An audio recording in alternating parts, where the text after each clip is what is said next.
Hello, everyone. Welcome to another episode of From the District with State Senator Suzanne Weber, joined as always every week during session by our illustrious State Senator. Suzanne, how are you? Oh, let me tell you, I'm good. I was going to dig outside today just to get out some of my frustration and get some more exercise, and it's raining. And I don't think I want to go. I'm wimpy. No, I don't blame you. But the rain is good. The rain is good, and I hate when I say that. Yeah, keeps everything beautiful, keeps everything It green. does. Yes.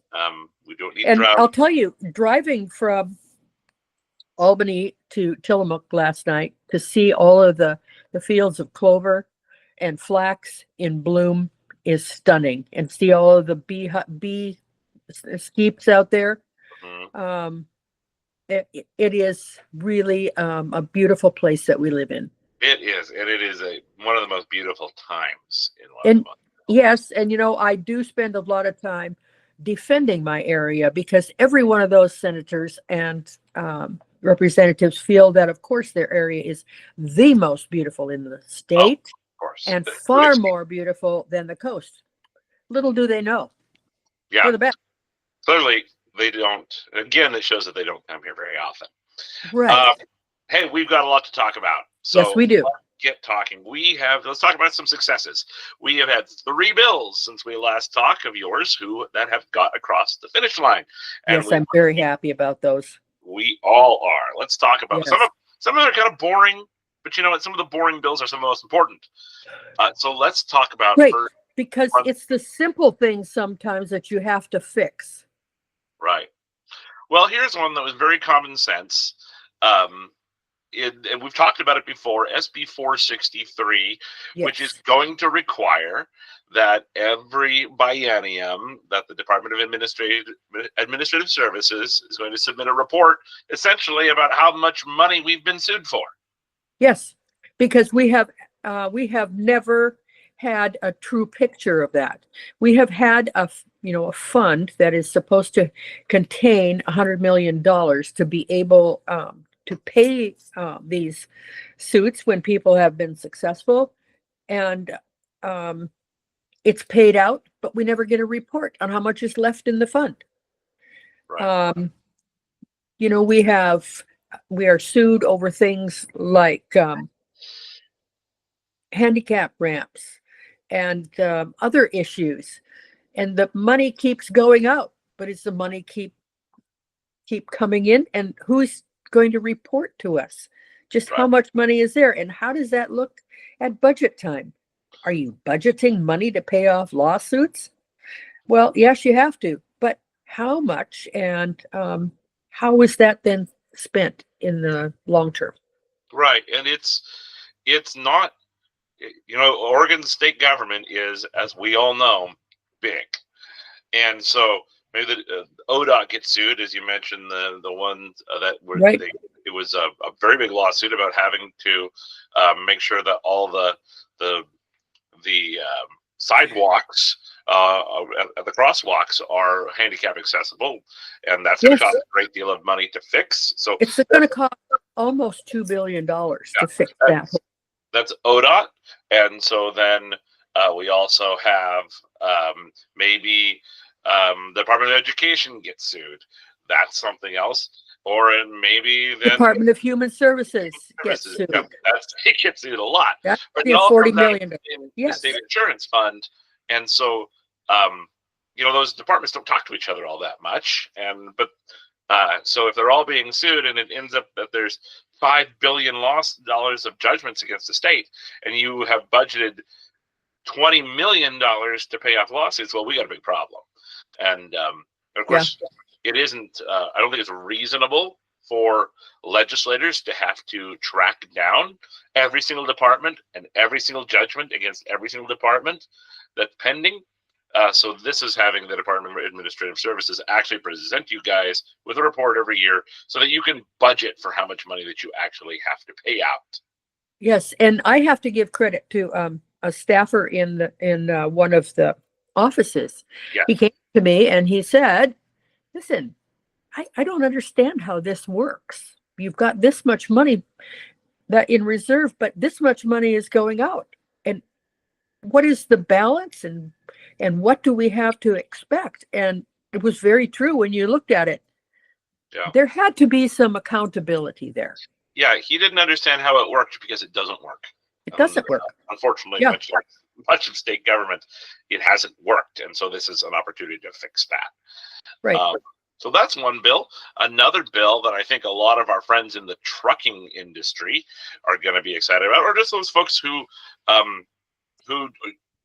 have private fuel tanks, for example. Right. And you and Representative Javity, you and Representative Javity, one down the street. Yep, that would do two things about our non-retail card lock. You know, just you mentioned just down the street from you on 3rd Street in Tillamook, there's a one that's used quite often. Yes. I believe the co-op in Tillamook has one as well. In the past, there's been two things I think they have that a lot of folks haven't liked. One is those folks who have those card locks, they've got to renew those permits every year. Every year. Right. And especially, you know, going forward, they know that they're going to continue to use that gas service. And so the bookkeeping that this requires is huge, not only for the consumer, the person who uses the card lock, but for Salem also. Right. The other part of this that it changed, so it's going instead of every year, it's every 3 years. So it's limiting some bureaucracy, which we really appreciate. And the other thing that it does is there was a gallonage limit. Gallon? Yes, there was a limit. To have at least, You had to have at least I think it's 900 gallons that you had to buy. Yeah. And so, you know, that has been reduced also. So, you know, Zero. that's, yes. There's no limit now. You can, if you have a card lock system that you think it's worth your time, worth your investment to put in that system to sell 50 gallons or to use 50 gallons a month, you're welcome to do that. Not very cost efficient, but you could. I know my grandpa had for the longest time, I don't think he does anymore, or because he doesn't drive much anymore, had his own. He had his own tank. Yep. Yes. And so he was able to buy with no limit now, which is I think going to be very useful to those folks who are farmers, who are truckers, who have card lock systems, but they don't want to spend that much. And also those folks who have the system, maybe a small gas station who wants to, they already have all the infrastructure there, and they just want to install a small card lock system that's not going to, maybe they're going to do 400 or 500 gallons. It gives them the opportunity. So it's going to hopefully increase competition. Right. It opens up a lot. And you realize that with increased efficiency in our automobiles and our trucks, you realize they're using less fuel also because they're getting more miles per gallon. And so that takes care of some of that also. That's a good point. So those two bills, both of them passed both houses with no votes. Right. Everybody voted for the bill. Anybody who didn't vote for the bill didn't vote for it because they were excused from the chamber at the time for some reason. Right. They were there. But everybody that was there and voted yes. So they were real common sense fixes. They were. And nobody saw they really are.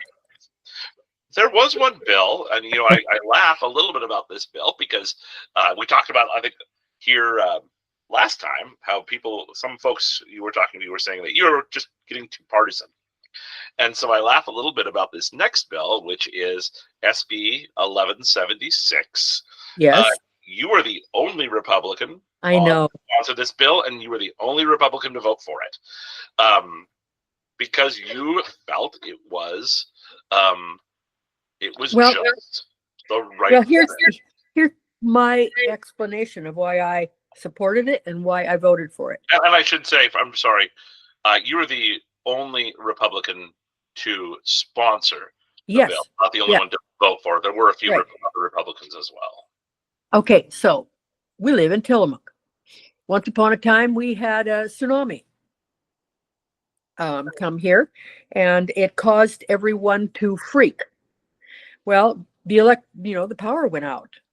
Well, power goes out during windstorms, electrical storms, all sorts of things. And our cash cards and our credit cards can't be used when the power goes out.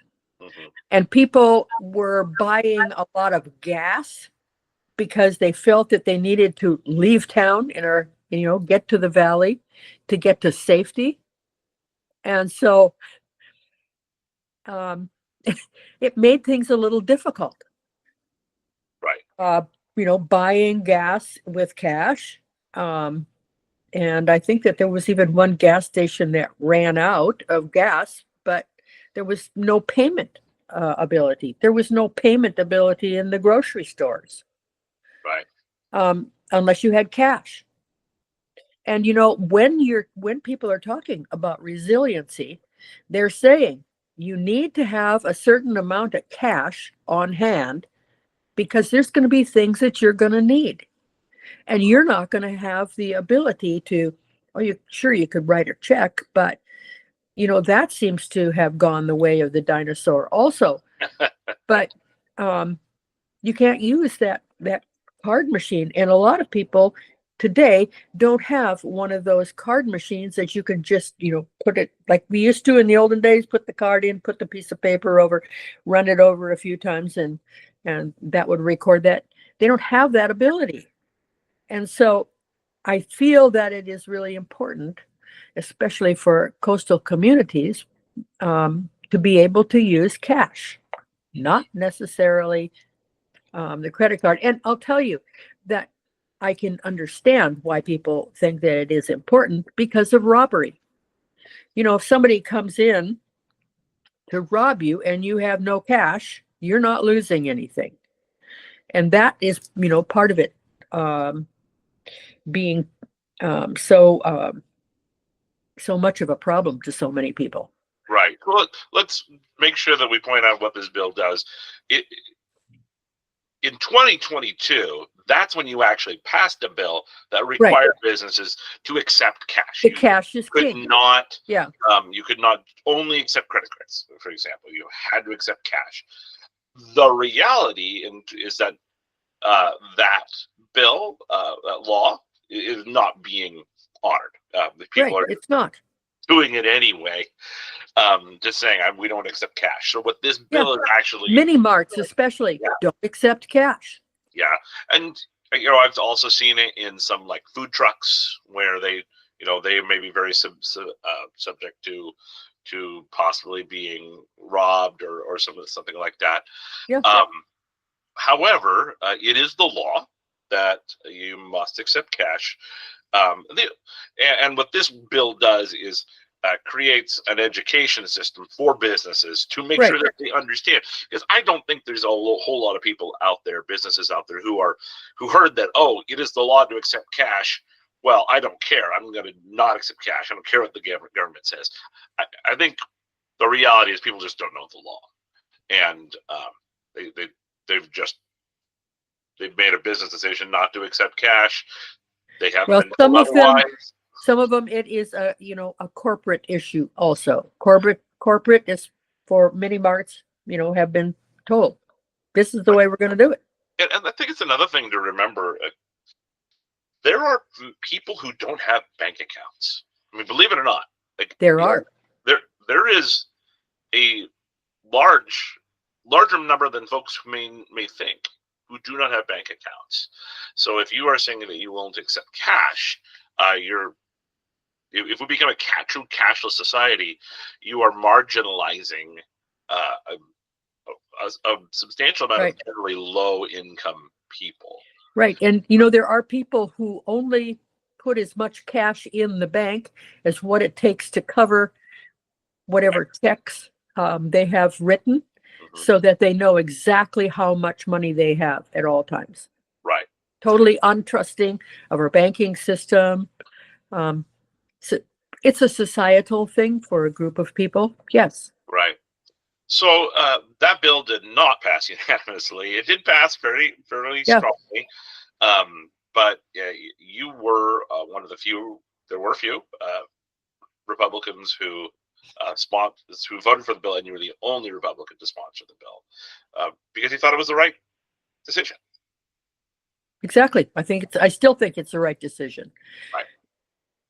Well, there's two other things I want to talk about because they are very pressing this coming week, or what just happened in this last week. And I want to talk about first, we had hoped and prayed, hoped against hope, that the gun bills that had been wandering Right. around were gone because there were so many more important things to worry about. For example, transportation, which we will be talking about in a minute. But it is unfortunate that that is not the case. SB 243 did have its public hearing and did pass out of committee and is coming to the floor. We are recording this on the 16th. We expect we will probably see this in a second reading on the 19th, and probably on the second reading on the 19th is what I'm expecting. Which means that you will probably be voting for it on the 20th. So there's a good chance, folks, if you're just watching this on Wednesday or Thursday, the 21st and 22nd, that the bill probably has already passed. And I will tell you that, so that you know, if there are bills that are rather contentious to one party or the other, they have the opportunity to file something called a minority report. And it does take a lot of time, but it does, and I have done it before, but it points out exactly what the problems are in the bill from the party that is feeling it. Let me just say that. I'm trying to be nice. And so I think that we are going to be seeing some of those opportunities to be able to address the gun bills, and another bill that we'll talk about next week if it happens going forward. Now, let me tell you, as a Republican, we don't get much traction if we file a minority report. We're usually voted down. But it adds to the record of why that bill is going to be problematic in the future. Yeah, it's really good when lawsuits come around. When you're going on the record and the party that is suing to stop the law can point to the minority report, the content of the minority report. And we've gone through in this show how a minority report works, but I just want to give a very high level understanding of how folks understand what it is. The bill that passes out of committee is called the. It has to have, yeah, it has to have 2 no votes, and it has to be declared in committee before you leave committee. Right. So if a bill passes, you've got at least 2 folks who are going to vote who voted no. They can file a. So the bill that passes is called the committee report, and then the minority can file a minority report, which is generally an amended version of the bill. Sometimes it's gutted out completely. Sometimes it's completely new. But it's what the minority feels it would be a better direction to go. And then on the floor, a member of that minority can propose that you accept the minority report instead of the committee report. I don't think I've ever seen one of those succeed. Nope. It really is a messaging thing more than anything.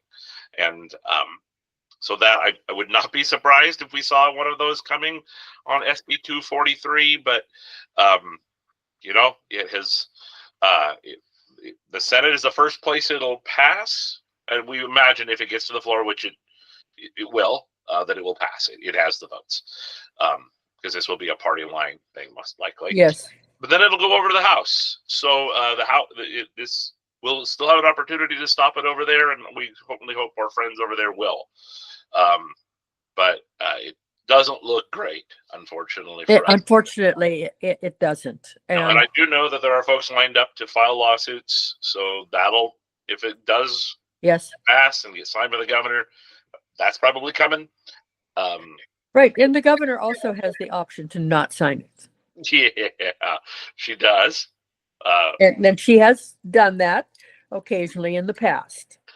Yeah, but I don't. Let's just say I would not expect that to occur on this bill. I think you're right.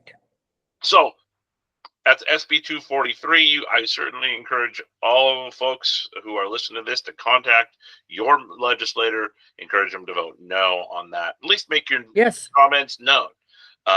If somebody's going to vote for, that's the other thing is that, there are people who have comments that are contrary to what mine might have been. And you need to express them. You need to tell people how you feel they should vote. Just remember that your letters that all sound like the letter that came before, that are the same rhetoric, are not going to get the same attention as one that is a personal letter. Yeah. I'll be perfectly honest. Staff usually creates an Outlook rule for all of those, if those form letters that come in, so that those form letters just go into a folder, and we'll look at the number, but we're not going to read it. Right. And there's some software that advocacy groups will use that'll narrow it down that you'll only get emails from Senate District 16. Right. But there are others who don't do that, and so everybody gets emails from everywhere, and that's when you kind of start shutting down. Like, you just start ignoring them altogether. Oh, there's another one. Oh, I don't know if I have told you. We got a box. A box of postcards. A box of printed postcards. Maybe 700 or 800 of them, or 1,000 of them, in a box, telling us how to vote on one particular subject. I would say that was probably the biggest waste of someone's money in the world, because who was going to look at each one of those 1,000? Who has the time to do it? Right. Yeah. The best thing to do if you're writing into your legislator is to write, be respectful. Don't be threatening. Don't be rude. Don't come across saying, "Oh, you work for me." That rhetoric is not helpful. I don't care who you're writing to, Republican, Democrat. It's just not helpful. But be respectful. Be firm. Be short.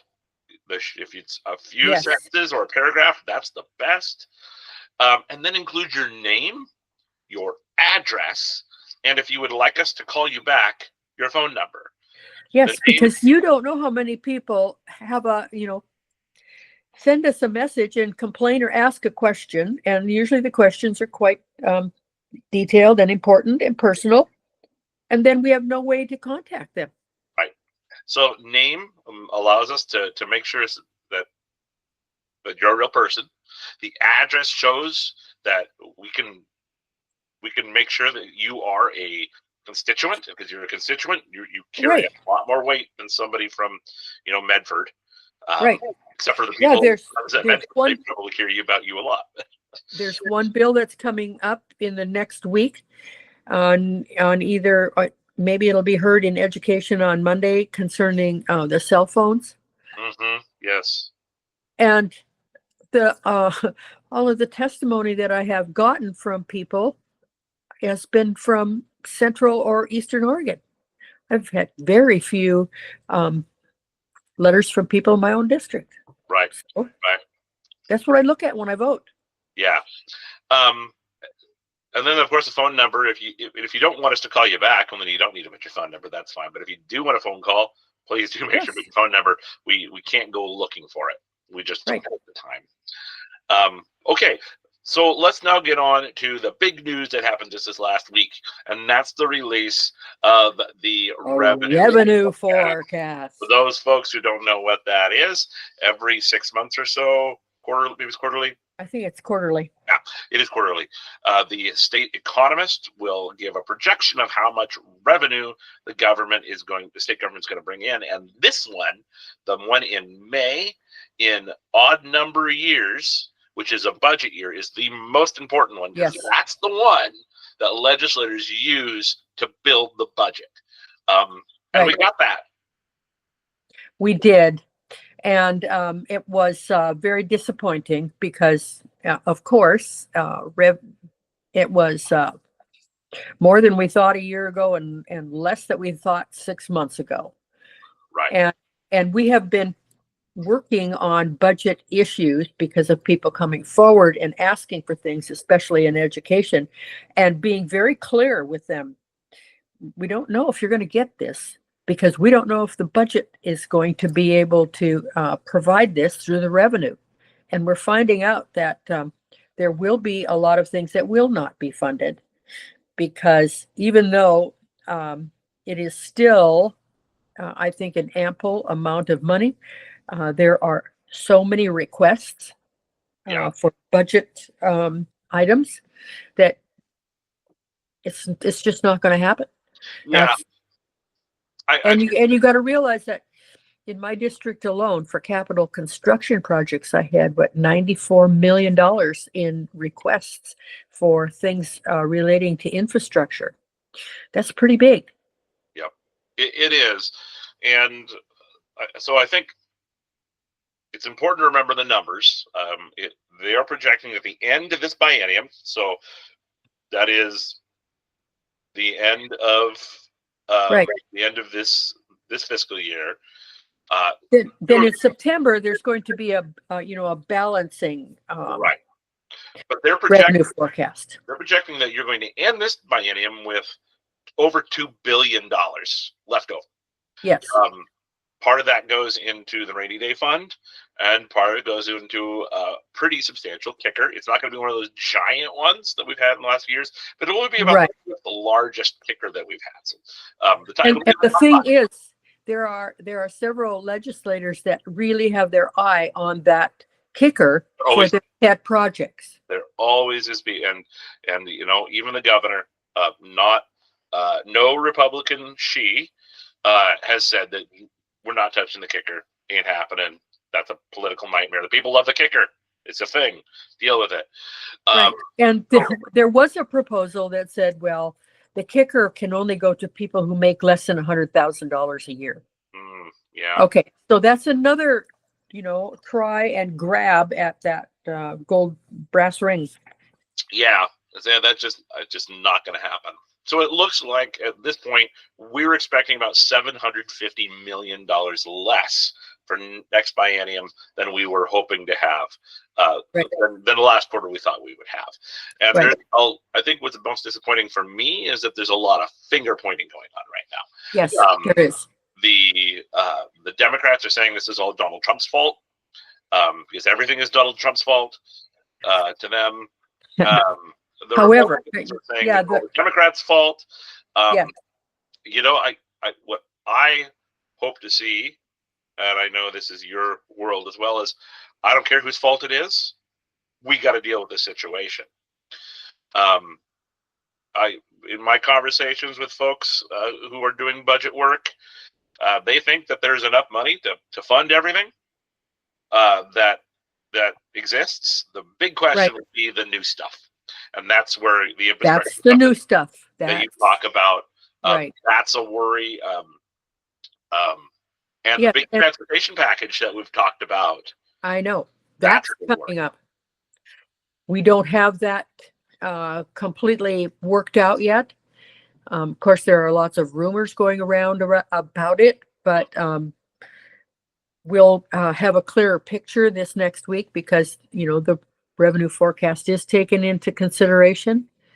But the other thing is, the governor has worked especially on accountability, and a lot of our agencies really need to work on accountability also, because the amount of money that they're requesting to be able to function may not be realistic in terms of the budget, in terms of jobs, in terms of going forward. And so there's a lot of things that are being analyzed right now in depth.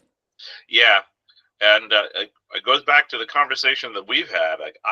Looking at their framework that they came out with, I failed to see where ODOT's going to put some skin in the game and say, okay, well, we're going to cut this. Well, And I'll they're tell gonna you stop that doing right this. now, there is a special committee, and it's bipartisan. And what they are looking specifically at is ODOT's budget and where can ODOT's budget be cut. You know, I'm on the committee that's looking for revenue to be able to fund it. But, you know, then we have to look at other agencies like the forestry. Forestry's in serious trouble. As it has been for some time. As it has been, yes. And so, you know, it's only, you know, you're shotgunning, you're taking the biggest priority, but you have to look at the other ones too. Well, it's almost, if it weren't so sad and frustrating, it'd be just comical. The reality that we have created an HCP program that's going to drastically reduce the amount of timber that can be cut to fund so many things. And now we're saying, oh my gosh, the forestry department's not going to make enough money.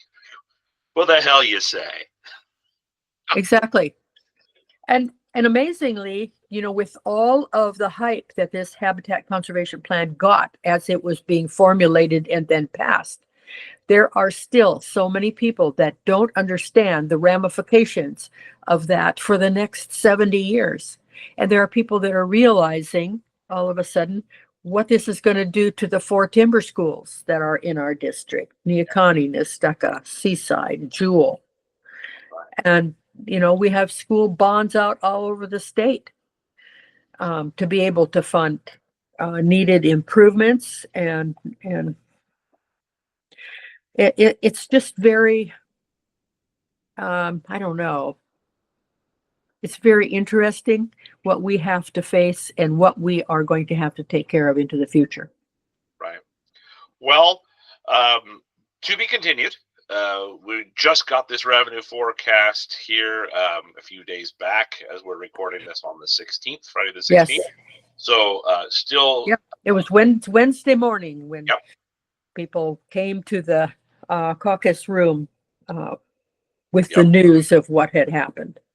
And, you know, the hardest job in the state of Oregon is state economist. So, you know, and we have a new one. Yep. And in his presentation, he made it clear is that I could be undershooting this just as much as I could be overshooting this. So we could be in a situation here in a year where we actually have a lot more money than we thought. And we could also be in a situation here in a year that, holy smokes, we even have even less than we thought, and we've got to start cutting budgets. Right. That is all going to be shaking out soon, and it's going to be an interesting last 45 days or so. It certainly is. Well, Senator, we've gone over time. I'm sure we'll crack the whip. But next week, let's talk a little bit about transient lodging tax and its impact on our state. We can do that. In fact, next week we will have the results of some elections, some local elections about the transient lodging tax. And so we'll talk next week. We'll talk about local elections. We'll talk about the results, and we'll talk about more stuff that's happening at the state level. Right. Yes, because I've got some other bills that are coming up. Yep. We got lots of fun stuff. Yes, we do. Lots of fun stuff to talk about. So, all right, Senator, is that all you got? I think that's all I have. I want to thank you again for doing this with me. Always a pleasure. I really appreciate you, Adam. Thank you. Well, we appreciate you, Senator, and everyone watching. We appreciate you. And we will catch you next week. We do these every week through the legislative session. So we've got another about 6 more of these left. Yes, we do. And after that, we'll go back to one a month and talk about your activities across the district outside of session. So thank you very much, Senator. Thank you. Thank you very much for listening, everyone, and we'll catch you next week.